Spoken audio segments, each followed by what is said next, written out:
Hello guys, this is Swati. आज मैं बात करने वाली हूँ एनिमे मूवी सुजुमे के बारे में, जिसका रन टाइम लगभग 2 घंटे के आसपास का है।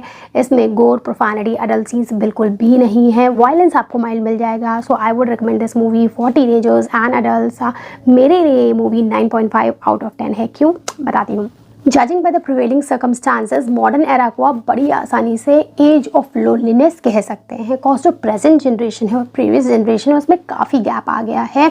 मॉडर्न जनरेशन के लोग ट्रेडिशनल वेज को छोड़कर नए रास्ते पर निकल रहे हैं, जिसके लिए वो नए वेज ढूंढ रहे हैं। And in between all this haphazard things, अगर कोई डिजास्टर आ जाता है और बड़ा लॉस हो जाता है, तो नई जनरेशन के लोग को नहीं पता है कि वो किस तरीके से कोप अप करेंगे, क्योंकि वो ट्रेडिशनल वेज छोड़ चुके हैं। And let's not go for positive और negative of traditional ways. Unbiased तरीके से देखें तो इसके बाद होता क्या है, रिप्रेस्ड इमोशंस, ट्रॉमा, ये सारी चीज़ें। And we all have been hurt in some way or another.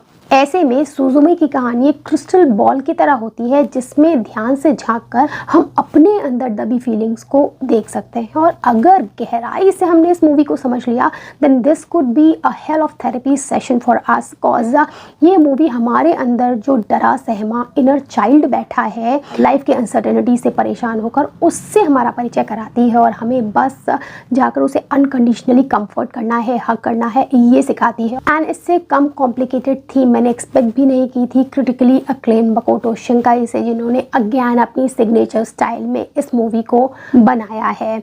सुजुमे की इस मिस्टिकल जर्नी के साथ मेरा क्या एक्सपीरियंस रहा है, ये मैं आपसे शेयर करती हूँ और आप डिसाइड करेंगे कि आपको ये मूवी देखनी चाहिए नहीं देखनी चाहिए। इससे पहले अगर आप नए आए हैं, please subscribe. So what this movie Suzume, अगर हम स्टोरी की बात करते हैं तो सुजुमे एक 17 साल की लड़की है। लगभग 12 साल की उम्र में उसने अपनी माँ को अर्थक्वेक और सुनामी में खो दिया था। उसकी मदर नर्स हुआ करती थी, तो सुजुमे भी नर्स बनने को फैसिनेट करती है। तब से लेकर आज तक उसकी आंट तमाकी उसकी केयर करती हैं।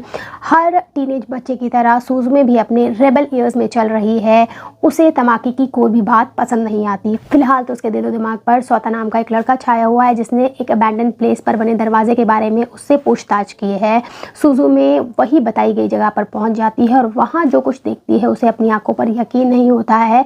एक दरवाज़ा जिसमें लाल रंग का धुआं, जो एक वर्म की तरह लग रहा है, ज़मीन को छूने की कोशिश कर रहा है और सौता अपनी पूरी शिद्दत से उस दरवाजे को बंद करने की कोशिश कर रहा है। वहीं पर उसे एक की स्टोन बिल्ली के शेप का भी दिखता है। ये सारी चीज़ें उसकी समझ से परे है, फिर भी वो सौता की मदद करने में लग जाती है। इसके बाद जो कुछ होता है वो सुजुमे की ज़िंदगी को 180 डिग्री फ्लिप कर देता है। वो एक मिस्टिकल जर्नी पर निकल जाती है, जिसमें उसका साथ देता है सौता, 3 लेग्ड चेयर, डाइजीन और बहुत सारे लोग, जो धीरे धीरे उसके इस सफ़र पे किसी ना किसी तरीके से जुड़ते चले जाते हैं। अब आपको मूवी देखकर ही पता करना है कि ये जो जर्नी है, ये एक नॉर्मल जर्नी है या कुछ और ही मेटाफोरिकल फॉर्म में कहा जा रहा है, और ये कौन से दरवाजे हैं जिन्हें जा जाकर बंद करना है, जिससे वो लाल कलर का वर्म बाहर ना निकले, वरना अर्थक्वेक आ जाएगा। बड़ी ही बढ़िया एंडिंग की गई है, बहुत ही ज़्यादा डेप्थ है कहानी में। बाकी कुछ पॉजिटिव्स और नेगेटिव्स की बात हम कर लेते हैं।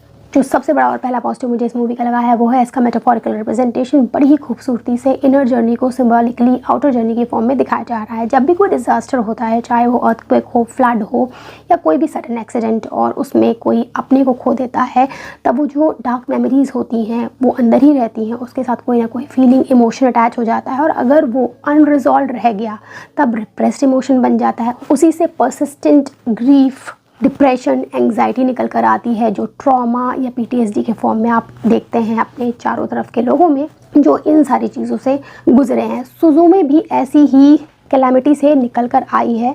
उसने अपनी मदर को खोया है।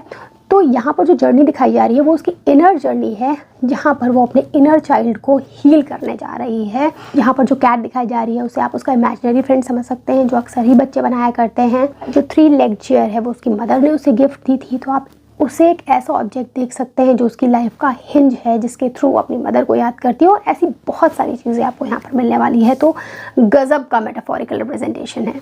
Second positive, the climax of the movie is very very good. जो लोग मेरी तरह पूरी मूवी देखते समय कंफ्यूज हो कि आखिर ये दिखा क्या रहे हैं, ये कहानी जा क्या रही, हो क्या रहा है, उन्हें एंडिंग का सीन देखकर बहुत अच्छा लगेगा। सब कुछ उस 5 मिनट 6 मिनट के सीन में एक्सप्लेन हो जाता है। कहानी कहना क्या चाहती है, ये दिखाना क्या चाहते हैं, किस जर्नी के बारे में बात हो रही है, सब कुछ क्रिस्टल क्लियर हो जाता है। तो पेशेंस बनाए रखिएगा, एंडिंग बहुत ही ज़्यादा बेहतरीन है।